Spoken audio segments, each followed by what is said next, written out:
Arsenal take on Manchester United in the headline fixture of game week 4.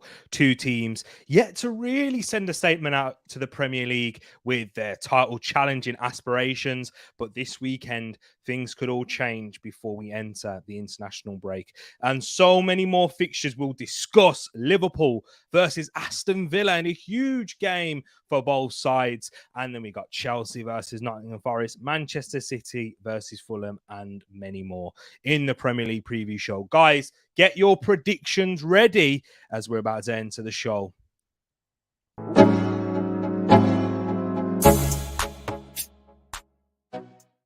Wagwan, everyone. I hope you're doing well and welcome back to Tariq Talks. Guys, welcome back. Happy Thursday, Friday Eve. Hope you've all had a fantastic week so far. What a busy week it has been in the football world. We are entering the final days of the transfer window, which makes this stream even more interesting, I do believe. But people, big up to yourselves, each and every one of you that is here watching, whether you're watching live or afterwards in the comments. But first, I just want to say a big thank you and congratulations to you all as well, the TTF.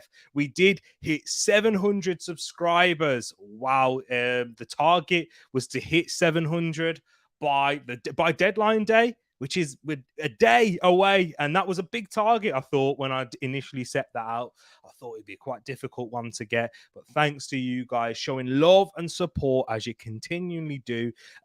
It's been a massive pleasure. And thank you so much. And thank you to James as well. James Lawrence Allcott. I'm sure you've heard of him. If you haven't, go check it out. I did post on the community page where he allowed me to go onto his channel and be the Arsenal fan representative for the Champions League draw. If you want to hear my thoughts and the thoughts of many other fans, all the other Premier League teams, so that's Man United, Newcastle, Arsenal, and Manchester City, of course. No Chelsea, no Liverpool. I know they're not going to like me saying that because Arsenal never won it. Of course, I already know your comebacks. Don't worry, guys. But yeah, you can hear my thoughts. And there was also some Bundesliga experts, Serie A and La Liga and League On. So the big five, the big five leagues covered for the Champions League. You're going to hear my thoughts on that there. But I really do appreciate you all watching now and live. Big up to yourself, CM, in the building, saying congratulations on 700, brother. The hard work is always noticed and appreciated round here. Thank you so much, my bro. Really appreciate the love and support that you continue to show. Paxton, 700 done now. The short 800, the short-term goal. Right. When can we hit 800? A month is going to be difficult with the international break coming up. Let's say halfway through October. Let's say the 15th of October. Let's say that. 15th of October, if we can hit 800 there, guys. Can we hit 800 in just over a month and a half? Challenge is up to you. Thank you for the support you continue to show late again. Big up to yourself, Super Nick. I really do appreciate you saying congratulations. Keep reaching for the star streak. Thank you for the love, people. And thank you to you all once again. I could literally be here for an hour thanking you guys for the enjoyment that I get throughout this, for building this community. We've got a small community, tight-knit community that we've got here, and I love it. I love to you all as always. But we are here to talk about the Premier League. And in fact, if you are new to the channel, make sure you do subscribe. I hope you enjoy it. I hope you like the video, and let me know where you found it or how you found it if you just bumped in as well. So yeah, definitely, as we're going through game week 4, and those are the headline fixtures. They're the two captains, Martin Odegaard and Bruno Fernandes on the thumbnail right there. Oh, let's not go too far, but in terms, you heard me say predictions. What's that? What do the predictions entail? What are the points, etc.? And I'll run through the rules and regulations and what can happen if you do predict well at the end of the season 2. So whenever you're watching this, you're more than welcome. Even if you've missed the first few weeks, there's still a lot of games to go and a lot of ways that you can catch up. And I'll show you towards the end when we look at the predictions league table, because we had 2 new entries for the last game week. And yeah, let me just say they did pretty well, and they're already climbing up the league table. All predictions must be entered before the first fixture of the game week. So the first fixture we have on this game week is tomorrow on another Friday night kickoff, Luton versus West Ham. So if you want to get your prediction counted for that game in particular, you will need to send it before that game kicks off. So before 8 o'clock. But if you do manage to miss it, if you come watching here on a Friday night, do not worry. You can still get your other predictions sent in, and you'll have to do that in the comments at the end of this video if you're watching live, or get them in right now whilst you're watching it and listening to me giving the preview or a break and giving my predictions as well. 3 points for correct score, 1 point for correct result. So meaning Arsenal versus Man United, if Man United win 2-1 and you've predicted a 2-1 win, you get 3 points. If Man United win 2-1, if Man United win 2-1, you predict 3-2 Man United, you only get the 1 for getting the Man United win correct. And then yeah, if it's a draw, if you predict a draw and it ends up being a United win, then you get the gist of it. You get no points. Do you think I'll predict that right there? We'll get into it. Let's talk about that first fixture, which is the big one. It's the headline. Whew. And it's a massive fixture for both sides. Both teams have, wins on the board, but they've not been at their convincing best, let's say. Arsenal trying out a new system where it's under Mikel Arteta, and this new system and the individuals have received a lot of criticism under that. Drawing 2-2 away at home last week to Fulham, definitely dropping 2 points. And a disappointing result in the performance. That was disappointing whilst you were watching it as a fan to begin with. But after rewatching it, there were some positives to take out of it. Believe me, there were. And now maybe I'm hoping that a few of you guys can see that too, now that we've kind of distanced ourselves from that game. But yeah, no doubt that it was a disappointing result in the end, where a lot of people predicted an Arsenal win. Manchester United, who won 3-2, 2-0 down against Nottingham Forest, but managed to come back and pick up the win. Still 6 points on the board for them, but not convincing at all. With the last 5 games between Arsenal and Manchester United, Arsenal winning 2, Manchester United winning 2, and a draw in this there. So it's finally balanced between both teams. But what I would say is the home side tends to win. Arsenal, in the 2 wins that we picked up in the last 5, were both at home, and the 2 wins that Man United picked were both at Old Trafford for them as well. So this is going to be very interesting. It's the final game of this game week and the final game before the international break. There's a lot of things going on at the moment. Arsenal, very quiet end towards the transfer window. No news on someone coming in or any incomings in that particular area. For me personally, I want Arsenal to sign a defender before deadline day. Before the window shuts. I think we'll be down to 6 defenders if Holding leaves, with Kieran Tierney already gone. And that is the defence that we had at the start of last season, with less competitions and less expectation as well. But Manchester United have a serious amount of players out, with Luke Shaw and Malacia in that left back position. Looking like it's going to be Sergio Reguilon going to Old Trafford now, and not Marc Cucurella, after he appeared for Chelsea in the Carabao Cup, which has complicated things according to many journalists. David Ornstein reported that earlier as well. But they've also got injuries to Varane, Mason Mount, Colby Mainu still out, and touch and go whether Rasmus Højlund will make his debut in this game. I highly doubt he'll start, but he may be featuring in the squad, and that will be a big boost to a lot of Manchester United fans and players and in the team, of course. So it should be interesting there.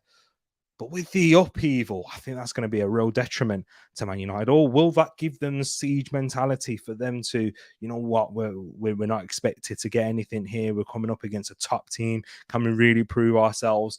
Dig in, get a good result. It's going to be a difficult place to go to. The Emirates is when it gets rocking. We've seen it last season, the atmosphere that's been built there. But I will say Arsenal aren't up there, sharpest, their brilliant best. And to be honest, if you have a look at it last season as well, at the beginning, although it was very good in terms of results, I didn't think that we was our sharpest defensively or going forward. But these types of games are where you can make that statement. And for an Arsenal, as an Arsenal fan, I think this is going to be a big opportunity for them to take advantage into a real statement. And with not just a win, but can they make it a convincing win as well? So my prediction for this is I've gone for an Arsenal 4-1 win big amount win that I've gone for there. Man United fans are like, I'm turning off. I'm going away. I don't want to listen to this. This is very biased. And Arsenal to win 4-1. I do think that this situation at Man United where you're looking to sign Reguilon, and if he does come in, he'll most likely start and play in this game here, given the injuries that you've got in that left back role. If you can get him registered in time, of course. I think it's for 2:30 tomorrow. You'd need to get him signed and registered for him to be available. Otherwise, it will be Dalot playing in that position. No Varane, which means most likely would be Lindelof coming into that back line. And already, a team that's already trying to find their way and trying to find their style and identity under Eric Ten Hag this season. I think it will be a struggle. Man United's away form against the big sides, yet to even get a win, is it? Yeah, they've not even won. They've only picked up a point against the top 9 sides away from home last year. I think it's going to be a mountain to climb to come to the Emirates, who did draw, but I think Arsenal will revert back to their system that they know, with Gabriel coming back into the side, Zinchenko coming in at left back, Thomas Partey back into the midfield with Ben White going at right back, and then Gabriel's partnering Saliba in that centre back role. And then I think that will cause real problems for Man United. So I've gone with a big 4-1 win for Arsenal. I genuinely believe that we'll be much sharper in our attacking play. We created plenty of chances against Fulham. Man United aren't going to set up similarly to Fulham. I don't think they will anyway. I think they'll try and come out and press us. Arsenal prefer that. Arsenal want that, and that will leave the space in behind the attack. Well, wide players that we got, and young player of the year, Bukayo Saka, Gabriel Martinelli, Odegaard, are 2 combined top goal scorers last season. The form Eddie Nketiah is in, and can I just say, the man has been called up for England. Congratulations. Well deserved. And for someone who has performed in this fixture before, who starts? Eddie. Jesus is now back. Does he get a start? Who knows? Havertz, what's happening with him? Arsenal have so much choice and some good problems for Mikel Arteta to choose from. And it will be interesting to see what he goes for. But I'm more than confident he'll go with that back line of Zinchenko, Gabriel, Saliba, and Ben White at right back. But I want to hear your thoughts, guys, in the chat. I'm just going to quickly run through what you guys are saying in the comments, and then I'll get there and see what you're saying. Paxton has gone for an Arsenal 1, Manchester United 2, 90% hope, 10% faith in there. Big up to yourself, Pax. Big up Nippon in the building as well, saying hi and big up. Nice to see you in here. Moss is in here, says Arsenal 2, winning by 2-1. Saka and Jesus, and for Rashford with the goal for Man United. He always scores that goal. That's probably my goal scorer too. He always manages to find the way to the back of the net against us, whether it's from like 25, 30 yards out, or running in behind, giving Ben White a lot of trouble as well. Pax, I thought some of the special guests were joining in the shows ahead in the Sempre Gulag. Yeah, it will happen. There will be more guests. It's just that Pax, with all the stuff that's been going on with the transfer window and whatnot, I've just struggled to make time and reaching out to people and making sure these things are planned ahead. So yeah, once the transfer window shut and we can really just focus on the football at hand, I will make sure we bring some guests in here as well. I've got a few people that I've spoke to that are interested. It's just about finding the time and the best time for them to come onto the show. But yeah, we will have guests to discuss these fixtures with and get their predictions in as well. Vibe says 4-1, Brev, wake up. Well, sorry, man, you'll be waking up from that sticky situation, Vibes, on Sunday. You might catch the second half, but big up to my brother Vibes in the building. Know-how in the place as well. Big up to yourself. He says he smashed it on James Olcott's thing earlier. Big up to yourself. Know-how. Thank you for that as well. So yes, people, I've gone with Arsenal 4, Manchester United 1. In this fixture here, the next fixture that we're going to discuss is about Liverpool versus Aston Villa, which is also on Sunday at Anfield. Liverpool off the back of their 2-1 win in a majestic comeback away from home at Newcastle, one of the toughest places to go in the Premier League, and I'd say in and around Europe at this moment. So Liverpool must have taken real encouragement and real belief from that win. And they were looking like the Liverpool of old, where they show that resilience when the chips are down.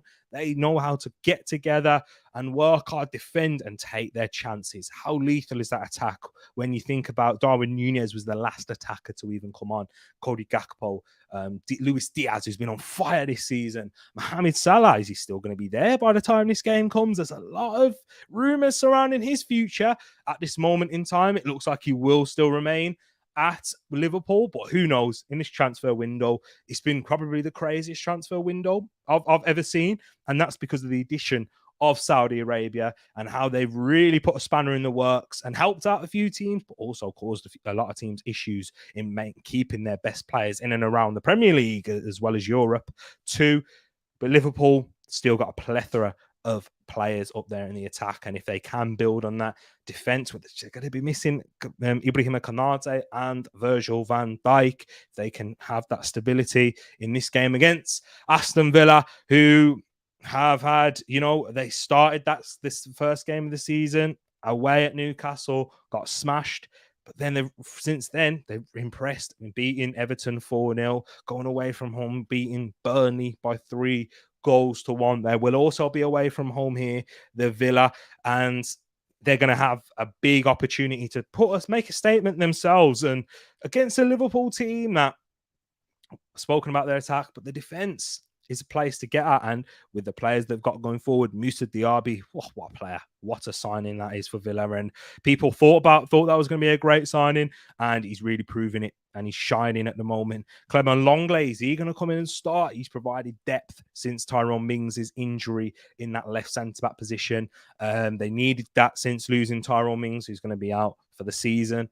In that case, that's why I want Arsenal to sign another defender. Hey, look, Pax, you're looking for a left back for someone who's meant to be out for a month, and Malacia, who's out for a short period of time, and then they've signed someone. They've signed 2 players now, Aston Villa, to cover ACL injuries with Buendia and Mings out. But they've done that well, and they're making sure they're addressing as many areas as possible, strengthening that squad as they are playing right now. But they're going to be in the Europa Conference League and looking to win that competition. But Liverpool, they're going to have plenty of games this season, but this will be the first of many to come in a short space of time, but after the international break for Liverpool. So let's say Liverpool going forward strong, defensively weak. Aston Villa going forward strong and defensively vulnerable, given the high line that Unai Emery persists with away from home. We've seen it cause issues. So I think that makes for an intriguing game. I've gone for a high-scoring game, but I've gone with a Liverpool win. So I'm sorry, Lee. I'm sorry, any other Aston Villa fans that may be watching. But I think Liverpool are going to take this one by 3-2. I think it'll be end-to-end game. Villa will have plenty of chances. So will Liverpool. Both teams playing with a high line. Midfields, I'd say Liverpool, Szoboszlai, McAllister have looked really well and strong and assured in their first games. But Liverpool adding Ryan Gravenberch, I doubt he'll come in from the start. He's not a defensive midfielder. They're still lacking that number 6, that CDM, that profile that they need to replace with the outgoing Fabinho. One of the players that I'm sure they would like to have is either a Douglas Luiz, for a short-term fix, but someone that you could see being a long-term fix in that area is Boubacar Kamara. And Aston Villa have got a very good midfield of themselves with Kamara, Douglas Luiz, McGee, even Tielemans there. And I'm sure I'm probably missing out some names. Forgive me if I am. But they've got some real depth and quality in there. So it should make for a fine game, 2 p.m. here in the UK. But I've gone with the Liverpool 3-2 win. I want to hear what your thoughts, guys. If you are watching live, please get them into the comment section at the end. Make sure you write them down on your notes, on your phone, whatever. And then you can put them in and be involved with the Predictions League as well. Paxton's gone with a 2-2 draw. So he's gone for a high-scoring game, but a draw in this one here. Big up Brush. He says the smack the like button, folks. Big up to my bro and listen to him right there. Villa 1-0 up at the moment. So that's 6-0 in aggregate. And low 0-0 as he's watching his Canadian Jonathan David. 2-1 Liverpool, says Mars. Big up to yourself, Wilf. I hope you're doing good. I'll send me the prediction. Oh, bro, it's all in the comment section. All in the comment section. I have got your predictions. Wait until the end, my bro. Big up to yourself, and you'll be able to see yourself on the table. But if you drop them into the comments in future at the end of the video, whenever you got time, that'll be greatly appreciated. So yeah. And that goes for everyone else here too who's watching. Let's move on now into the next game, which is Brighton and Hove Albion up against Newcastle. Two teams who overachieved last season. Brighton into the Europa League, Newcastle into the Champions League, and we found out about their draw. They have got the group of death. But what you'd say with a lot of the Geordies and the Magpies, they're going to be loving that. They're going to have a great time, a great experience coming up against PSG, Borussia Dortmund, and AC Milan. What a draw. That's what you want. Those are the games that you look forward to when you qualify for the Champions League, and they've got them big fixtures. What an atmosphere they're going to create at St. James's Park. And hey, they're going to knock, if they qualify, they will knock out a big gun, whoever it is, in Dortmund, Milan, and PSG. So that should be an interesting one. But in this fixture here, they're coming up against Brighton and Hove Albion, who are shocking the transfer world with the fees that they're getting for their sales, like Caicedo, but bringing in Ansu Fati from Barcelona. If you would have predicted that 48 hours ago, you'd have been called a madman, and you'd be wearing a straight jacket for that. But that is crazy, and they are making some real moves, Brighton and Hove Albion. They are going to be a force to be reckoned with. Had a great start to the season already. Disappointing last week, which we have seen from Brighton. They can be amazing and scintillating at times, but they have that fumble in them, especially at home. We've seen Everton do it to them last season, batter them. And West Ham, the teams that are set up for themselves to play in the counter-attack and to transition against Brighton and have the threats going forward, can cause them problems. With Newcastle, they thrive in the transition, but they're very good in maintaining the intensity. Two teams that are really going to like to press. 5:30 kickoff here in the evening. It's going to be an interesting watch for those who are looking.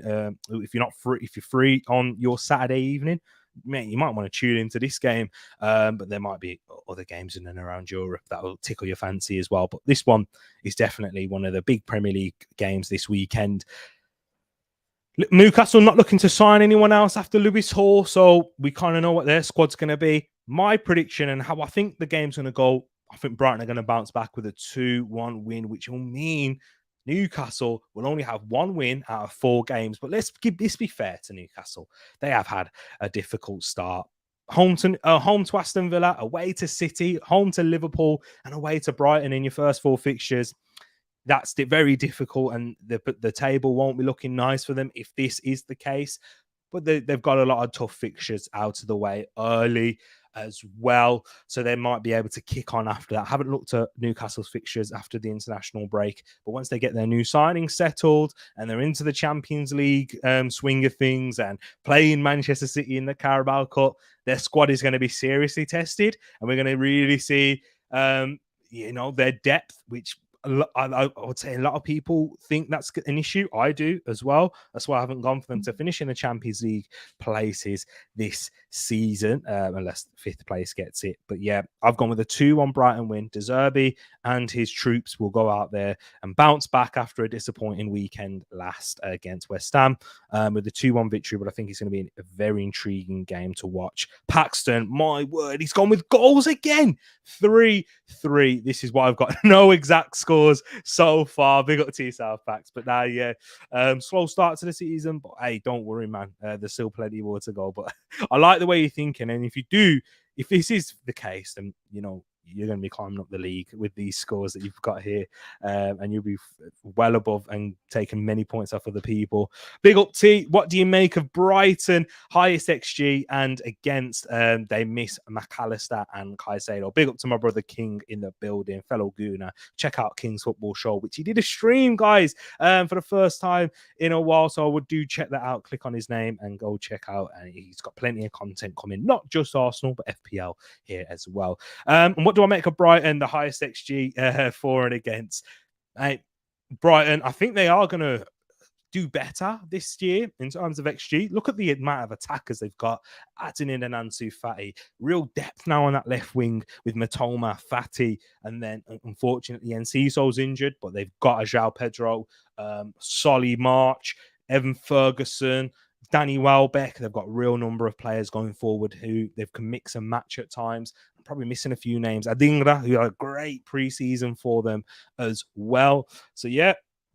And Carlos Baleba is the one that's come in for the Caicedo replacement. Very young, hasn't got much game time under his belt in professional football, but neither did Caicedo when he came. And look at the impact he's made in the Premier League and how much money they've made on him in the end. And they've bought Baleba for 30 million euros, so it's a big fee that they're paying for him. But I'm sure it'd be worth it as well. But yeah, so I do think they will be fine. Not quite at the level that they were previously. McAllister and Caicedo with the added competitions in there. I don't think Dahoud and Baleba are gonna bring that same level straight away. It's for certain. That's for certain. But yeah. I think they'll be well, and De Zerbi is a top coach as long as he's there. To be honest, is it really about De Zerbi being a top coach? Because Graham Potter was an amazing coach until, and highly regarded until he went to Chelsea. But then Roberto De Zerbi isn't, he's a pioneer in terms of how he's playing in his build-up play out of the back. Had a good reputation.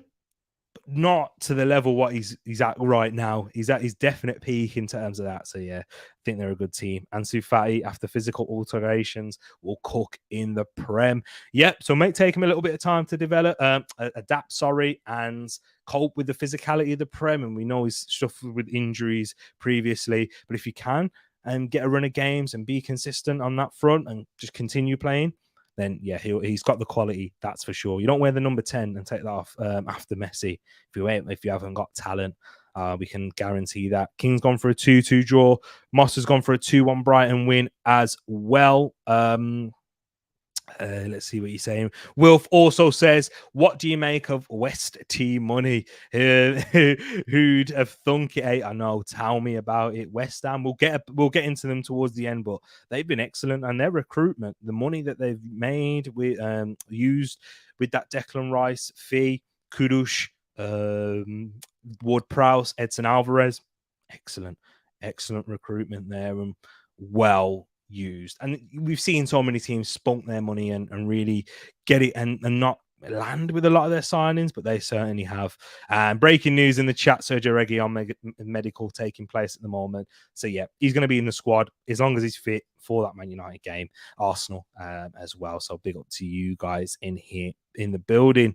Let's go now into the next fixture in Chelsea versus Nottingham Forest. I know what your thoughts are going to be, guys. Chelsea win. That's kind of what I've gone for here as well. I won't spend too long talking about that, but Chelsea do have a few injuries currently at this moment in time, with the likes of Fofana and Nkunku, Chukwuemeka, Broja, Chalobah, Reece James, Mudryk, Lavia, and Badiashile out. But will we see their new signing Cole Palmer in this one? Nottingham Forest, who are building an interesting team at the moment, interested in Ibrahim Sangare, and they've been linked with Sofian Amrabat, who looks like he's going to be making that move to Man United before we hit the deadline, sorry. They're making interesting moves once again, and a lot of players coming in towards the end of the window, kind of what we saw in January as well as the summer previously in their first year in the Premier League. But I think it's looking a lot more organised, and they're going for real quality and players that have been on fans' lips in terms of talking about play positions, and like Sangare, who Arsenal, Man United fans have wanted previously. Yusuf Fofana, who really impressed for Monaco, and they got a deal agreed, but didn't look like he made the move in the end. So some really good and interesting players that they're looking to bring in at Forest, and if they can build on that, if they do sell Brennan Johnson, that will be a big loss, but I think he's not going to be an irreplaceable player. So I think they will be building an interesting side, but I just think away from home, they've had a difficult start. Chelsea will take the win. Enzo scored his first goal. They're missing a few players. I don't think it will be a brilliant performance, but I think they'll just edge it in the end. 2-0 Chelsea, maybe Nicholas Jackson to grab another goal as well. Let's see what you're saying, guys. Pax has gone for a 3-2 Chelsea win. Pax has gone for a serious amount of goals. It's like a minimum of 5 goals per game. I thought I went for a high scoring weekend. Yeah, Pax is going crazy, but now I love it. Love it. 3-1 Chelsea, says Moss. Reguilon versus Saka. We deserve it. Whew. Oh, yeah, we do. That's why I've gone with a 4-1, my bro. That's why. Cook in, says Moss. If they get Sangare, that's a game changer, big time. Yeah, brilliant defensive midfielder. We've got the physical capabilities. I question his technical capabilities at the level of Arsenal or, the European clubs, the big six, shall we say. But for Nottingham Forest and the level that they're at, excellent. He'll be one of their best players. Could he be like a João Palhinha type signing for him? Who knows? And then we saw what João Palhinha did last weekend, what he did in his first season in England. Took it by storm and was one of the best defensive midfielders in the league last year, and what we've seen at the start of this season. He played one game and he was excellent against Arsenal, man of the match. So yeah, Sangare could have that similar effect. Will's gone for a 2-1 Forest. He's gone for an upset there. And King gone for a 3-1 Chelsea. Make sure you guys get these predictions written down and into the comments at the end. And whilst you're doing that, if you don't mind, pressing that like button, thumbs up on the stream. Really appreciate you all watching live right now. It's amazing to have you all in the building. Manchester City versus Fulham. Again, another fixture which seems like a banker and an easy one. So I'm not going to spend too much time on it. Man City, you got their Champions League draw once again with UEFA. They know how to do it, man. They just know how to do it. They're getting these easy draws. I don't know how they do it, but they know how. But yeah, they're at home to Fulham. Fulham who felt like they beat Arsenal with how deflating that was in the end to draw to 10 men Fulham, but they definitely beat another team in North London, and that was Spurs on penalties. Big win for them, and Marco Silva, what a coach he is. When Manchester City played Fulham last year, it was only a 2-1 victory, and it took a last-minute penalty from Erling Haaland to grab the victory. Even in the a reverse fixture, which was towards the end of the season, it was a 2-1 win for Man City again. Julian Alvarez with the winner. So these have been tight games the last 2 times they've faced. I don't think it's going to be tight this time, though. I've gone for a 5-0 Manchester City win.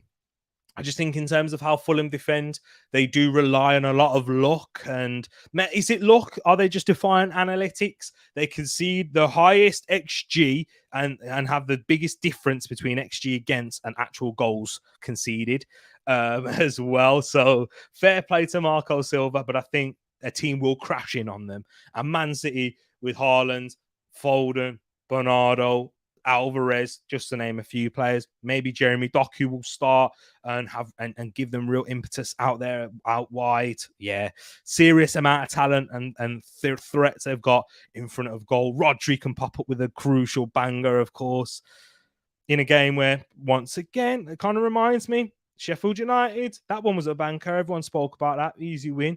Didn't turn out easy in the end, but Rodri's the difference, That's why they've got 9 points on the board, because they've got killers left, right, and centre. But I think they're going to win this by 5-0, and it will be, and they'll crash in on them on this game here. But I want to hear what you guys think. Pax, he's even gone for an extra goal in here. He's gone for a 5-1 Man City win. 4-0 City, says King. Manchester City will put on a show. Marco Silva, underrated manager. I've been saying it for time, and you have been, Pax. Chapeau to you. Take my cap off to you. I can actually take my cap off because I got freshy trim now, not freshy. No, sorry, that means something else. But yeah, fresh trim. 2-0 City, says Moss in here. So everyone's gone for a City win in the chat. But if you think differently, make sure you let us know in the comments at the end here. Burnley versus Tottenham, and interesting fixture again. Tottenham, good start to the season in the Premier League, a draw and 2 wins, but they did lose to Fulham. You know, much change side with Ange Postecoglou. Tottenham throwing away their chance of winning a trophy already in the early stages. Disappointing, of course, but let's be honest, they're playing really good football at the moment, and Ange Postecoglou, even I think I'll say it quietly, very quietly, a lot of Arsenal fans like him, and I'm one of them. I just like how the football he's bringing to for this Spurs side are refreshing. How his leadership style as well is very. He likes to have the players to have control of the dressing room. I've been watching all the behind the scenes stuff that they've been putting out there, and his press conferences speaks very well, and what it gives you exactly what you want to hear as you know, from fans. And I'm sure Tottenham fans will be loving him at the moment, and their star players, there's new signings and players that feel like new signings, like Basuma, who weren't at their best last year.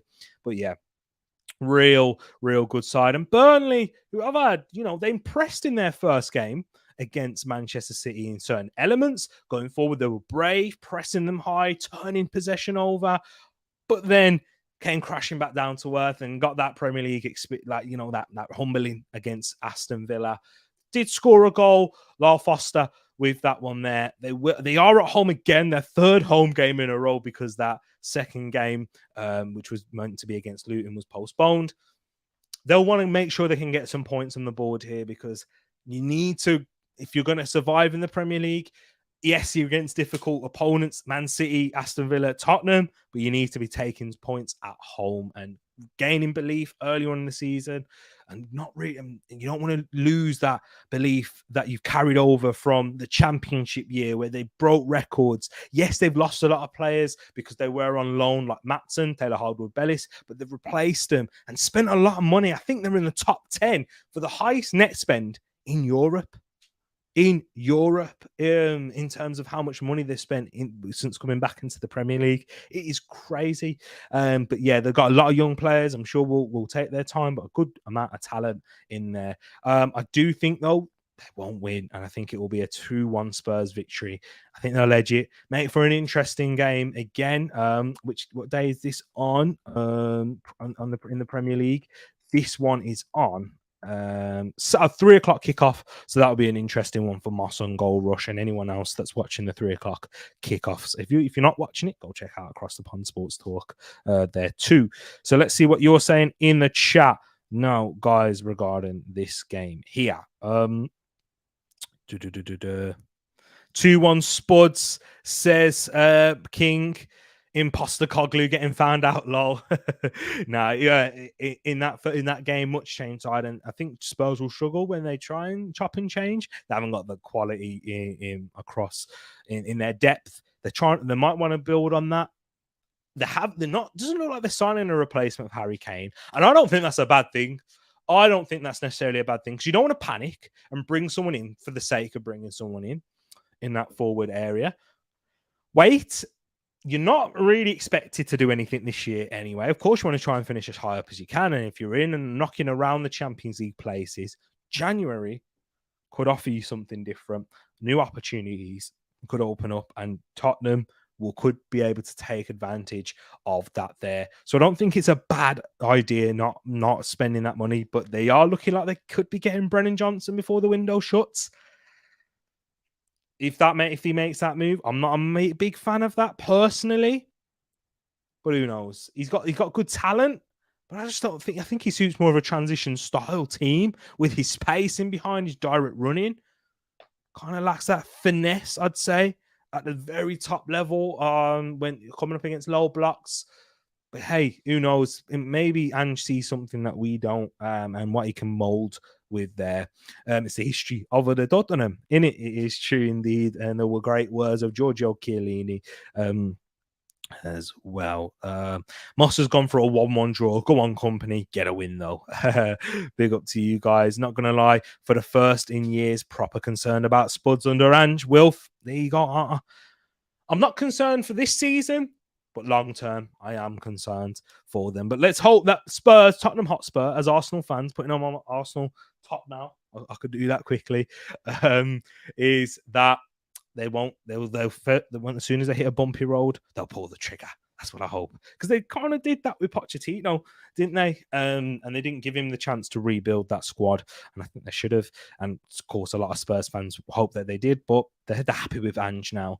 Let's move on now into the next game, and that is Brentford versus Bournemouth here. Big fixture. Oh, well, not a big fixture, of course. It's not the most tasty one looking, but I think two good sides who are going to overachieve this season. Brentford have had a fantastic start, picking up a draw, well, 2 draws and a win. Unbeaten start for them. Without Ivan Toney, they've coped with it really well, winning away to Fulham, drawing at home to Spurs, and now they're at home to Bournemouth. They want to really pick up and improve on that and get a strong start to the season as possible. They're getting some interesting players. Johan Bakayoko is the alternative, I'd say, to Brennan Johnson, who looks like he could be moving to Spurs if he's going to move at all. And that is a brilliant signing for me. And PSV, who are drawn up against Arsenal, losing some of their top best talents. The Belgian Johan Bakayoko, direct runner, still needs to work on a little bit areas of his game, but the perfect place is Brentford, whose recruitment, forget being when they weren't even in the Premier League, when they were in the Championship, has been A1. Do you remember when they had Ben Rama and Buemo and Watkins, BMW? Crazy. They even had the likes of Neil Mopai as well. So, and they made big money out of all these players, and they could eventually make big money on Ivan Toney in January. Brentford, great, well-run side. Best pound-for-pound team in the Premier League, in my honest opinion. And then you got AFC Bournemouth, who haven't had a strong start. 1 draw, 2 defeats. Defeat away to Liverpool and defeat at home to Spurs. Nothing to be ashamed about. But they are missing quite a few players with injury at this moment in time. And the few names that they're missing at this moment is Da Silva. No, that's Brentford. They're missing Da Silva. So Alex Scott, Utara, Smith, Tavernier, Tyler Adams, Fredericks, and a player that's played for both of these teams, Emiliano Marcondes. So I do think, though, with those players being out, Brentford are going to snatch the win. 2-1. I think it's going to be tight, but Brentford were going to grab that one there. Let me hear your thoughts in the chat. I am interested in hearing your thoughts on this too. Brentford versus Bournemouth. Still waiting on your Bournemouth result. You always want to. I know I haven't predicted them to get it this week either. After the international break, as soon as they can get their key signings, Tyler Adams is massive for them, Pax, because in that game against Tottenham, they missed the ball winner. Rothwell, Billing in that midfield. Who else was in there? Who else is in Bournemouth's midfield? Rothwell, Billing, and Christie. Yeah, they're just not. They don't have that ball-winning profile, that defensive prowess, the intensity that's needed in Andoni Iraola side, who were the top pressers in the league in La Liga last year. And you need that. Every team needs that. No matter what level you are in the Premier League, you need a ball winner, someone of that profile. And they don't have that apart from Tyler Adams. I think they need to add that elsewhere too, because Tyler Adams has picked up a few injuries in his time in the Premier League. So they need to strengthen in that area. They're Utara, Scott, their creative outlets, they're youngsters who have a lot of potential and could make moves beyond Bournemouth and for top teams, I do believe. Alex Scott, one of the most sought after championship players in this summer. Wolves were after him. Bournemouth eventually landed him. And who knows who they could get. Lerma's not there anymore, Casey. Big up yourself. He's at Crystal Palace. So they're missing him. And they've not really replaced him directly as of yet. So yeah, Pax. That's a big reason. But I do think they will. Hold time. Give them time. Be patient. But 2-1 Brentford. Everyone's gone for a 2-1 Brentford here. That's the 4th 2-1 Brentford, including mine that I've seen. And make that 5 2-1 Bs right there. Big up to everyone in the place. Big up Casey and everyone else locked in into the chat too. Let's move on now into the next fixture. And how come I haven't seen Crystal Palace Wolves yet? Have I gone past them? I don't think I've added them into the slide. Can I? Okay, let me talk about. Let me take this off because I don't think I've added them for some reason. But yeah, let's talk about Crystal Palace versus Wolves. Guys, get your predictions in for Crystal Palace versus Wolves. I'll put this up right here. I do think Crystal Palace are going to win this one by 1-0. So yes, I do think that Crystal Palace signing Dean Henderson, I think it's a waste of valuable resources. There's other areas and pressing needs that they could have addressed in the transfer window, in my honest opinion. Forwards, fullbacks in particular, they still may do it before the window closes. A lot of drama happens on deadline day, which is tomorrow. But I think that Roy Hodgson has got them well disciplined, resolute. Only lost one game. They've won, drawn, and lost, and that was against they lost against Arsenal, beat Sheffield United, and drew to Brentford in a game which is always ends in a draw. Right there. Don't know why I didn't go for it. I'm an idiot, but yeah, you'll see how poorly I did in the predictions table as well. But yeah, I've gone with a Crystal Palace 1-0 win. Low scoring game, as both teams don't really score many goals, especially Wolves. I think first goal in this game is going to be key and vital. But if Wolves can do something similar to what they did at Everton and smash and grab it towards the end, but had chances of their own, then they could nick a win or nick a draw at the very least. But I think that Palace, the Eagles, will grab that win there. So let's move on now into the next game. And we spoke about before I do, actually, let me go into your comments. Big up to Hanno in the building saying, hey everyone, 2-0 Palace. 2-0 Palace, says Paxton 2. Casey's gone with a 1-1 draw. And Paxton says Wolves get lucky throughout the season, but if not addressed in the winter, they are not scoring enough to stay up. It's as simple as that. White working his magic. That's why he's gone for that there. And Sheffield United versus Everton. Huge game down there already. It's already a relegation 6-pointer at this early stage of the season for game week 4, and it's a massive game for both sides, especially Everton, who have had both teams lost all 3 games, 0 points on the board, all defeats. So at least one team is going to grab their first points of the season. Could be both if it ends in a draw. But I will tell you, in the last 5 fixtures, there's been 0 draws. Sheffield United winning 2, Everton winning 3. So I wouldn't go with a draw in here. Don't listen to me. I had a terrible game week last week. But the record says don't go for a draw. Team news quickly, just in case if it's a big for you guys. Sheffield United missing out on a lot of key players: Fleck, Brewster, Norrington Davis, Jamal Lau, Jebison, and Osborne. So that's 3 left backs they're out with at the moment. That's why Yassir Larouci made that big error for that second goal and could have put one on a plate if he just plays one to the back post for Sheffield United against Man City last week. I was going crazy when I saw him. And yeah, it makes sense. He's their 4th choice left back. But Everton, new signing, Beto, who grabbed his first goal for the club against Doncaster. Hey, this one's going to be interesting. Everton, if they have, seems like they got that. Dominic Calvert-Lewin, alternative replacement, someone who might even be over him. Whilst Calvert-Lewin is still out injured, but he might be back for this one here after his cheek injury. But who knows? I've gone for a winner, though. I am following my trend. There is no draws in this. I think Everton are going to win. I have predicted Everton to win for the first 3 game weeks.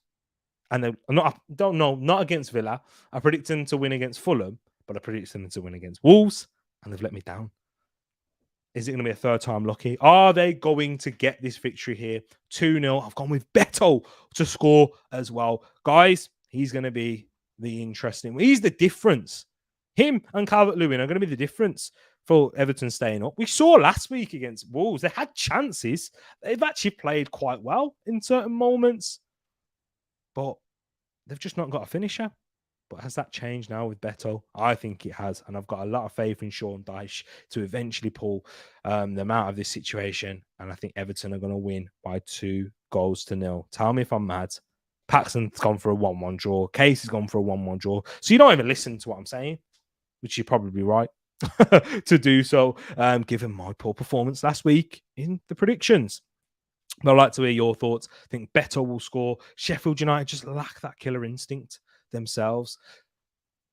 I mean, you all know a lot of Sheffield United are a lot of people's favourites alongside Luton to go down. And speaking of Luton, they are the Friday night game. Luton Town versus West Ham United, their first game at Kenilworth Road in the Premier League. It's going to be a crack out Friday night, I do believe. And they're coming up against high-flying West Ham, who have had a fantastic start to the season. Draw away to Bournemouth, 2 wins against Chelsea and Brighton in unexpected victories.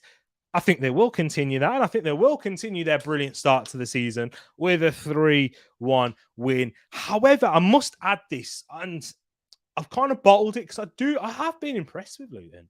I'm not going to lie. Brighton, I was impressed with them, even though they got battered and they just lacked that quality in the end. Same thing against Chelsea. I was impressed in certain moments when they held the game at 1-0. That quality going forward, decision making, Callum Morris, Elijah Adebayo, yeah, they're not at the level for the Premier League, unfortunately. But I think Rob Edwards is a good coach. They will nick wins at home and they will take points off of many teams. And I think I'm gonna predict now, yeah, they're gonna draw against one of the top 6 teams.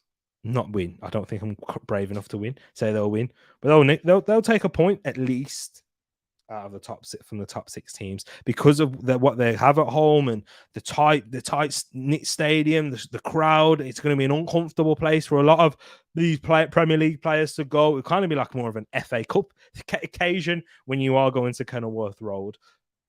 I do think that West Ham, though, with the players that they have, they'll be able to perform in this game. Jared Bowen, he's played at this level. He's been at non-league. He's like, oh, this is where my bread and butter is. This is where I made my name. This is where I got signed from Hereford to Hull.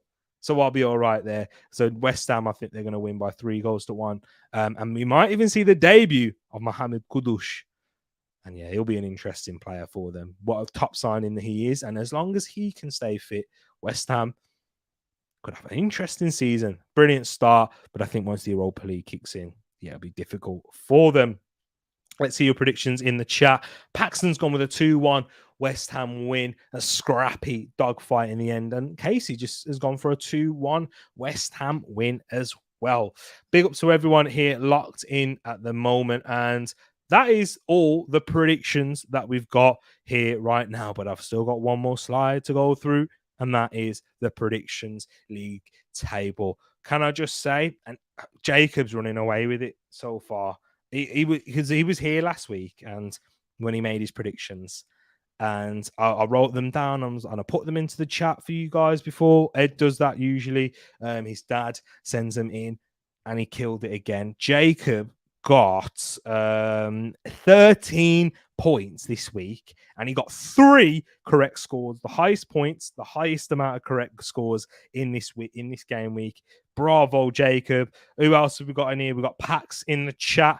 You only got 6 points this week, but 0 correct scores. Myself, I only got 4 with 0 correct scores, and I've dropped from 2nd all the way down to 6th. And that's because Moss, even though he's level on points with me, Moss got 6 points, but he got a correct score as well. Big up to you guys, everyone in here in the building. Man, just flying up the league table. He got 11 points and 2 correct scores this week. Mr. 200 got 10 points and 2 correct scores as well. And Alicia, my sister, in her first week, got 10 points and 2 correct scores. So you guys have been killing it. King, my brother King, my king, you got the same amount as me, but you at least got a correct score this week to add onto the board. You got your first correct score of the season. Anyone ever see Jacob's picks beforehand? Yes, they're in the comments. He puts them. They're in the comments of last of the stream. Ed puts them in the stream usually, but he was here last week. I've got them written down, in fact. And why would I want Jacob to get all them points? I'd be wanting it for myself. Okay, but yeah. They're in the comments, Moss.